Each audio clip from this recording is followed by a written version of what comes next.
Assalamualaikum warahmatullahi wabarakatuh.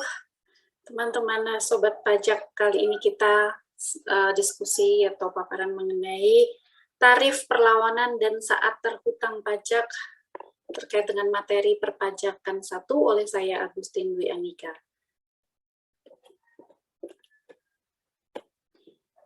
Baik, jika kita bicara mengenai tarif pajak, maka ada yang sebanding dan juga proporsional. Tarif pajak sebanding atau proporsional adalah tarif yang berupa persentase tetap terhadap berapapun jumlah yang dikenai pajak, sehingga besarnya pajak terhutang proporsional terhadap besarnya nilai yang dikenai pajak. Sama terus sampai sekarang ya, contohnya PPN 10% sampai dengan 2021. Untuk 2022 mulai naik menjadi 11% namun tetap bertahap.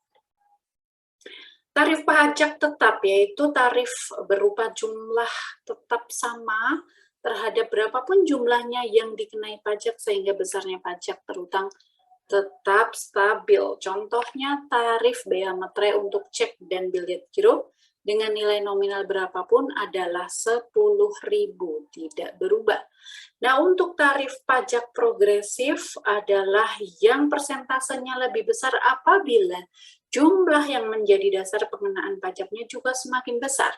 Ini ada pada pasal 17 Undang-Undang 36 tahun 2008.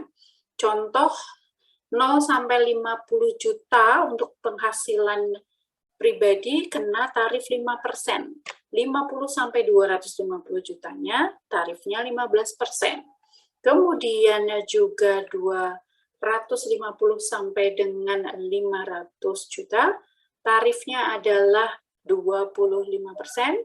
Kemudian 500 ya, saat ini adalah yang terbaru 500 juta sampai dengan 5 miliar 30%, dan 5M ke atas 35%. Sedangkan degresif ini adalah sebaliknya, ada menurun apabila menjadi lebih besar dasar pengenaan pajaknya, yaitu contoh sampai dengan 50 juta. 25%, justru antara 50 sampai 250 juta adalah 20%, lebih dari 250 sampai dengan 500 juta, 15%, dan justru di atas 500 juta menjadi 5%. Jadi berlawanan dengan yang progresif. Nah, bicara mengenai perlawanan dalam pajak, ada perlawanan pasif, yaitu masyarakat yang enggan atau pasif membayar pajak. Apa saja mereka alasannya, Bu Agustin? Pertama, biasanya perkembangan intelektual dan moral masyarakatnya yang masih tidak sesuai harapan. Mereka masih berpikir untuk apa membayar pajak, toh tidak langsung terasa pada saat membayarkannya. Begitu. Toh misalkan juga mereka berpikir masih ada kasus-kasus terkait dengan penyalahgunaan kewenangan pajak dan seterusnya. Kemudian ada lagi juga isu mengenai sistem perpajakan yang mungkin sulit dipahami masyarakat, rumit begitu ya, berlapis dan seterusnya. Namun sekarang sudah mulai beradaptasi, mensimplifikasikan proses pelaporan pajak. Harapannya kemudian mudah dipahami oleh masyarakat dan masyarakat tidak lagi melakukan perlawanan pajak secara pasif. Berbeda dengan yang tadi, perlawanan aktif adalah usaha dan perbuatan yang secara langsung ditunjukkan kepada fiskus dengan tujuan untuk menghindari pajak. Nah, ini juga termasuk frontal tax avoidance, yaitu usaha meringankan beban pajak dengan tidak melanggar undang-undang.